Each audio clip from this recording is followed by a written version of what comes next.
In this video I'd like to show you how the oiling system on the 195.6 engine works. It's about the same, almost the same as the flathead 195.6.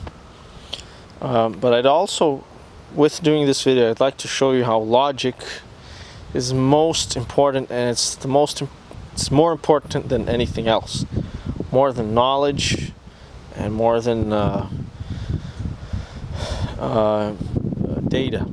See, lots of people, they just have data, they have knowledge, they don't know how to do something. They do it, but they don't know why, and they've just done that because somebody else showed them that way of doing something. And but the problem with that is memorization, is that if anything changes, then they can't deal with it anymore, right? So basically, with knowledge, you can maybe work on only one car, one specific engine, for example. But with logic, you can work and solve any problem, and that'll also show how I operate things. I know nothing about the oiling system in this engine.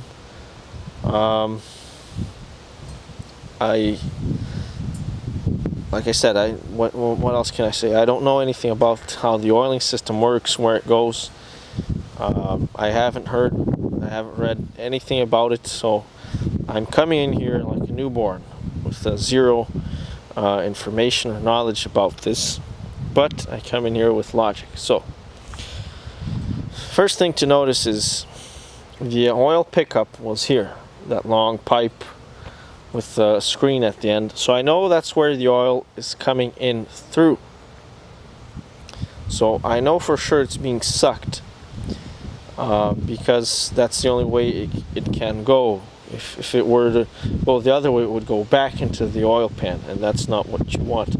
The oil comes from the oil pan, which would be here, and to this pipe. And then, so I follow that along, follow the pipe, imaginary pipe, follow into that hole there, which is where it goes. And you can't see, but there's a hole in there which goes somewhere else. And this somewhere else is here. So it goes from there into this tube here. And you won't be able to see it, but I can actually see light coming through it from the top there. And if I put my finger there, I can see it.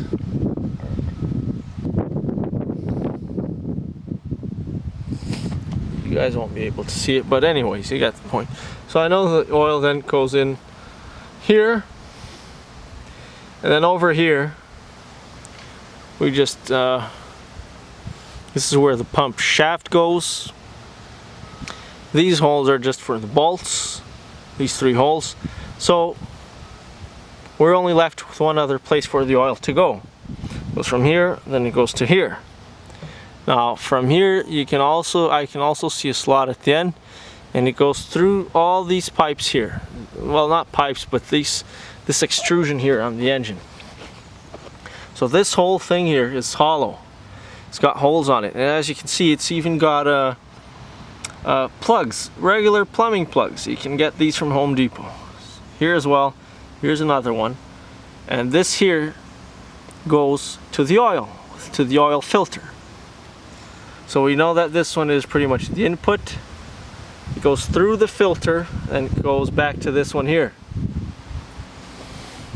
Alright, so right away this has a huge impact here. We've got a lot of things going on here. So with any of these plugs, I could install a temperature gauge, which is what I'll be doing on this big one here. A temperature gauge. You got to make sure it doesn't block the oil passage. I could install, here's the oil pressure sender unit. So this is it's a pressure switch. When the oil pressure gets low, it connects this switch here, this tab, which lights up a light bulb on the dashboard, telling you that the oil pressure is low. So that's that.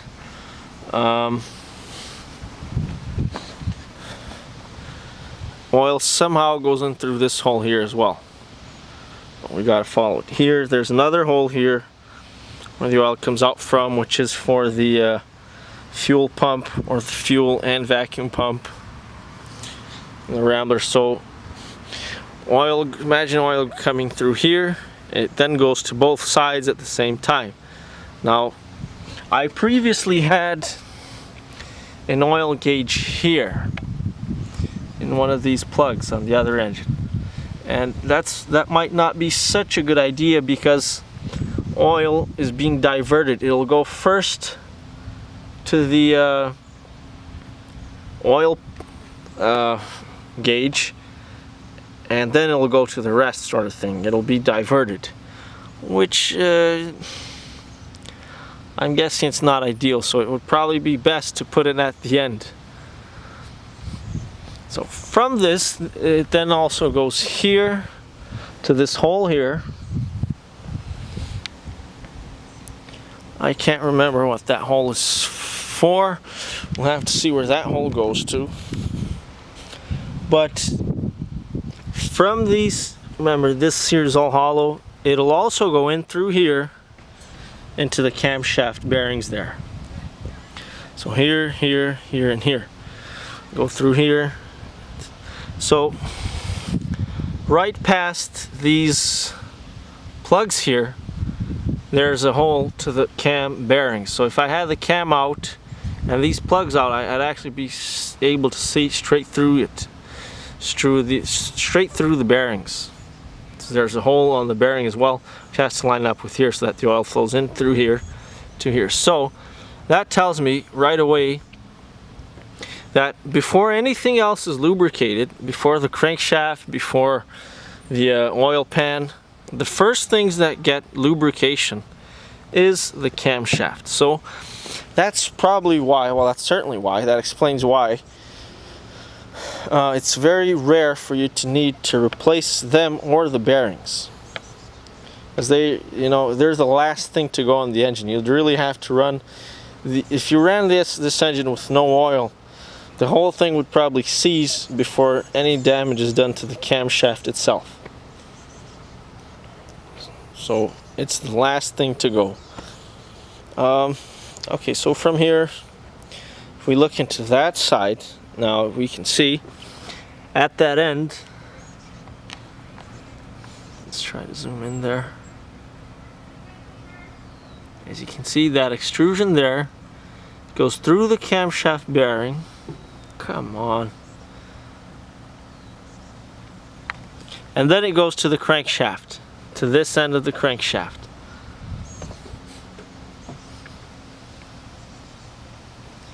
Looks like you won't be able to see it.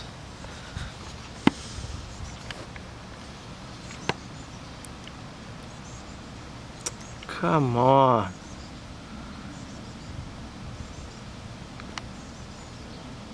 There. There you go. Come on. There we go. A little bit more. There. So that hole there, that extrusion there, goes into the crankshaft there. Which then, through the crankshaft, it then goes from one end to the other. Now that's really important. Notice the difference. Over here, the camshaft is getting lubricated, all four bearings pretty much at the same time. It goes, well, these two get oil before the ones at the ends, but it's going both sides at once. So these two bearings get oil at the same time, then after these two to the two outer ones. So in an event of oil starvation, these two bearings would they'd survive longer than the ones at the end. So these ones at the end would be damaged first.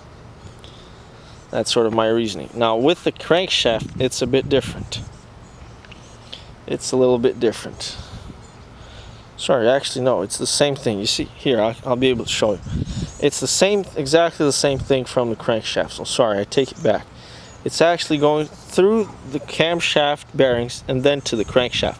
So that's why once again, that's another reason why the crankshaft will go before the camshaft, because the oil goes through the camshaft first, and then it reaches the crankshaft. So just think of it when, let's say, most of the damage or the wear to the engine occurs on startup. So imagine you left this engine sitting for 10 years or something, like, let's say 10 years. You might still have some oil here on the camshaft bearings, but likely no oil on the crankshaft. So when you start the engine, it'll already start with some oil on the camshaft, but while that's happening, the crankshaft still has no oil.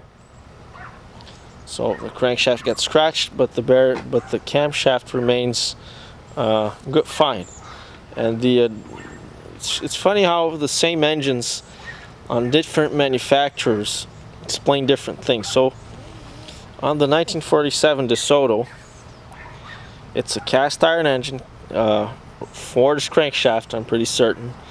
It's a 6-cylinder engine, almost the same displacement.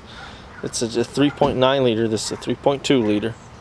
Flathead, it's the same engine pretty much. And they actually say that you'll never have to change a camshaft. Very, very, very rarely. So that's the reason why. So inside there you can see those galleries there, those oil galleries. You see those rounded parts? That's all hollow. There's a hole inside there. Let's see if I can move this around a little bit to get more light there.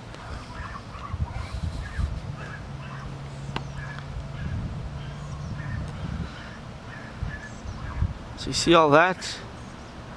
Those are all oil passages, it's a pretty amazing thing, these engines. It's pretty amazing. Here, this side as well.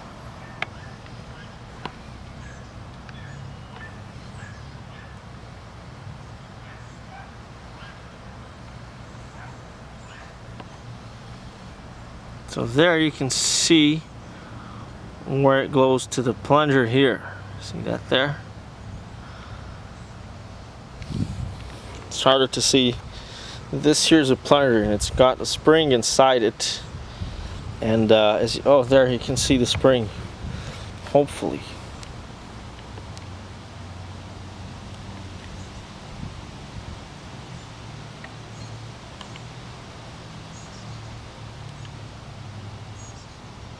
Well, anyways, so there's a spring forcing that. It's a valve. So the spring is pushing on a ball or a little piston and stops the oil flow.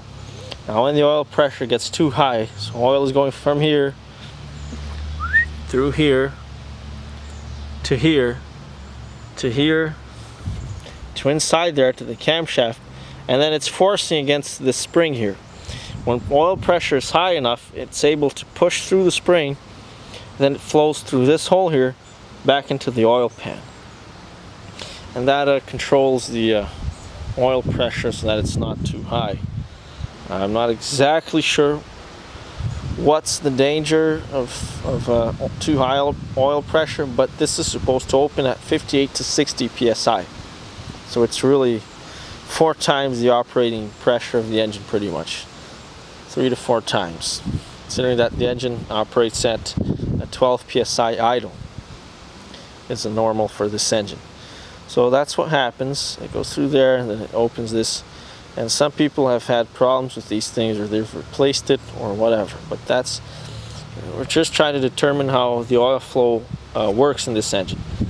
So then, same for these 4. It goes through the camshaft bearings, there, into the crankshaft. Into the crankshaft bearings. Crankshaft bearings have holes that have to be aligned with this to allow the oil through. And then on the crankshaft, as you can see, the crankshaft has holes on it, and it is also hollow.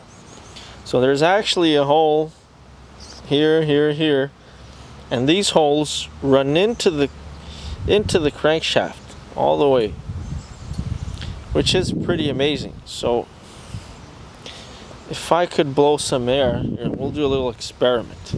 I'm going to set the camera down here. I'm going to blow some air into one of those holes there.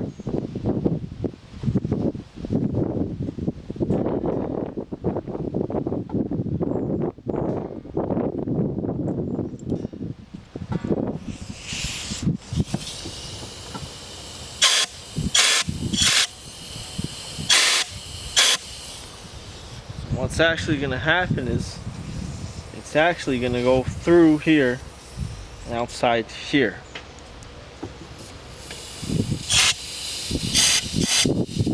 Well, in this case, I can actually see oil coming out through the crankshaft main bearing.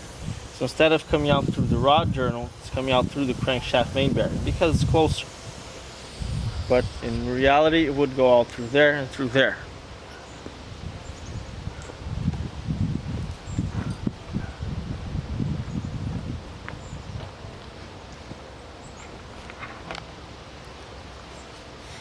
So let's keep following through what's happening here. So through the crankshaft main bearings, it then goes into the rod bearings, or through the rod journals. So one side is going to each of the sides inside from here to there, and that way. The ones on the end are just going here to the end there. Now, with that being said, that's why if you starve the engine with oil like the previous idiot did to my car, the first rod journals to be damaged are going to be the ones at the end, because once again they're the last ones to receive the oil, right? So then, and from the rod bearings here, it then would go up through the connecting rod, which also has a hole, and then it would get squirted more oil onto the camshaft and some oil into the pistons. And the pistons also have little holes on them, and that's the end of the cycle. And then the oil from the pistons goes back into the engine, and that's how it keeps going. Now, we still haven't explained how it gets to the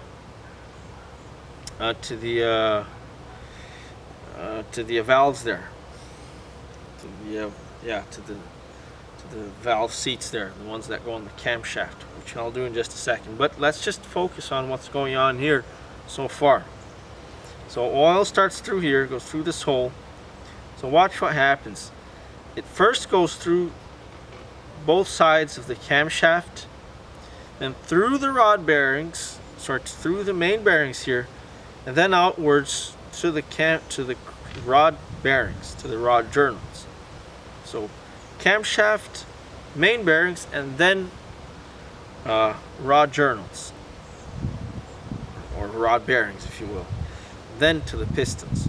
So these ones, you know, by the time these ones on the end get oil, obviously this all happens really quickly, but there is still time. So oil only reaches, like I said, oil only reaches these ones after all this here, all this middle part gets the oil. So it goes from the middle outwards. And then once all this is filled up, it's able to send oil through to the ends, which then goes into the rod, to the main bearings at the opposite ends, then to the rod bearings at the opposite ends. So that's why when the engine is starved of oil, either usually number 1 or number 6 gets damaged first. Usually number 1, because it's a little bit further from the pump than number 6, I think, or maybe not. But that's how the game goes here, guys. So we've already determined where all the oil goes. Now we just got to find out where the oil goes to the top. So if you can see the picture here, sorry, what the hell am I saying? I'm getting a little bit excited and carried away. So you won't be able to see it really clearly. You know, yeah, I've shown it to you before. I'll just show it again. So from these main bearings, then you can also follow the extrusions here, and here's another source of the oil here. Here's another oil passage here. Let's just show you that again.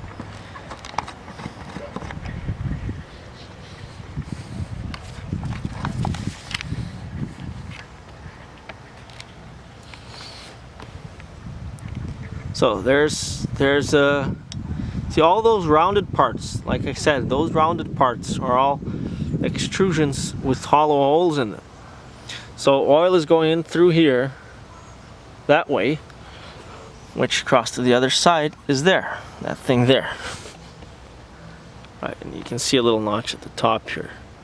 So it goes through there, which is another source of oil here. Another output of oil. So from here, same thing for all those ones you see, they're going downwards, and across that side there's nothing, it's just hollow. So they're actually going through there. The ones that go down here,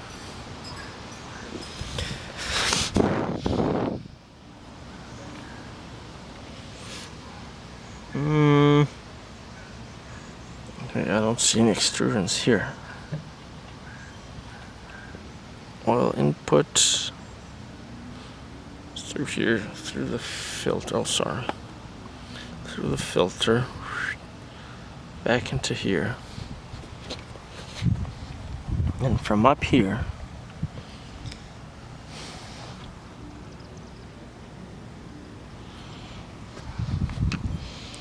From up here.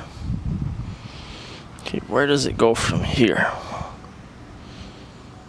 See, it goes into there. I think it goes into the camshaft here as well.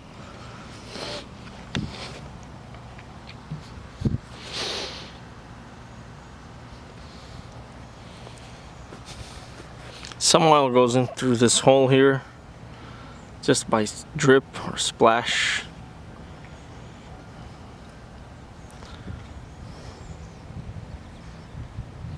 I can't remember if there's a bolt that goes here.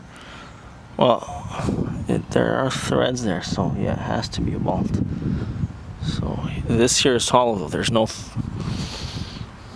are there threads there? Okay, there is a thread there as well. So where does it go from here? It's a little bit harder to see now. Oil comes in through here, which is pretty obvious. Now from here, I'm not exactly sure where it goes to. I think it goes into the inside. Yes, it goes into the camshaft here. I remember it's got a slot on the camshaft here.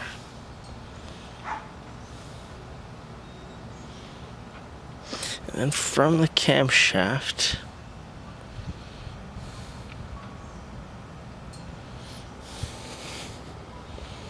I know oil drips through the top there somewhere because of those holes there, which I explained on a previous video. That's what falls onto the cam lobes, camshaft lobes.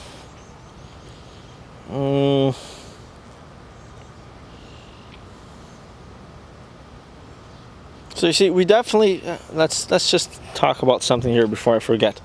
I definitely don't have to worry about camshaft main bearings being splashed by the connecting rods. Remember how I showed that the connecting rods have holes on them and oil gets squirted out through them? Just once every cycle, when the crankshaft holes align with the camshaft holes, with the once the crankshaft holes align with the connecting rod holes, it squirts oil through it. Just once every rotation. See, only when these holes align does oil flow through. And then it's squirted onto the camshaft. But we don't have to worry about main bearings, at least, because they get oil before anything else does. So the camshaft gets pressurized oil as well as splash oil from the pistons, or the connecting rods rather. But the crankshaft doesn't. The crankshaft just gets pressurized oil. It's actually losing oil. It's being diverted to the camshaft there. So, and the crankshaft survives just fine. So if the crankshaft survives just fine, imagine the camshaft. So camshaft is basically in a much better position than the crankshaft. So that's why I'm not worried about putting those bearings in without the holes. Now the camshaft lobes there are a bit different story. There's no holes through them. So there's no pressurized oil going directly to them. So they either get oil through just drips. Well, not really drips, more like flow from those big holes there. See, there's big holes down there. It's really hard to see. There's a big hole there. There's another one there. So those big holes drip oil, dump oil onto the cam lobes. And that's quite a bit of oil. So we don't really. So there's actually three things dumping oil onto the camshaft. The pressurized oil, which, okay, it doesn't go to the lobes, but there's dumping oil from the top holes there. Goes in through here. Here, I'll stick my finger in there. No, I can't. And it would get squirted from the connecting rods. I'm going to eliminate one of those sources of sources of oil, which is the squirt from the connecting rod, which will keep more oil on the crankshaft rod journals, which will preserve the crankshaft more. At the expense of losing a little bit of oil from the cam lobes, but they already have a lot of oil going to them. Alright, so now I'm still trying to figure out where the oil goes from here. It just looks like it goes into the camshaft here through both ends. I think maybe through here it just falls onto the no, it can't be going anywhere. See, there's a gasket all around here, so oil is not going out this way.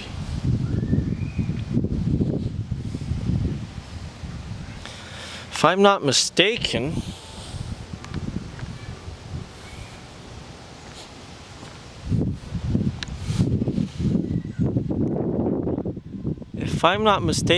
perhaps this here, this oil fitting here, goes all the way to the top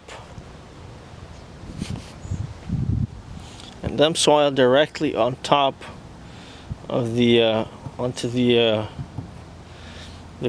valve cover here. Let me just check. Do we have that fitting on the flathead? Okay, we do. I can't remember where that fitting goes.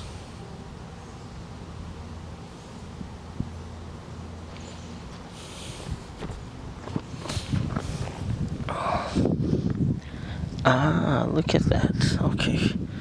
I sort of thought it was from the oil. Okay, so here's a difference here. See, on the flathead here, there's this oil fitting, but this lump here has got no fitting. It's just a solid casting. So the oil goes from here all the way to over here. If I'm not mistaken, or did it go to one? No, I think I'm talking shit here. But anyways, that's the difference there.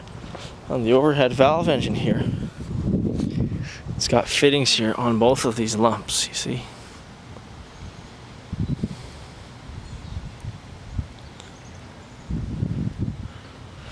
So we definitely have an extra fitting here somewhere for something here. I'm not sure what. I know oil has to come in through the top here of the camshaft. Okay, I'm gonna have to turn this engine around so we can inspect it better. See what's going on here.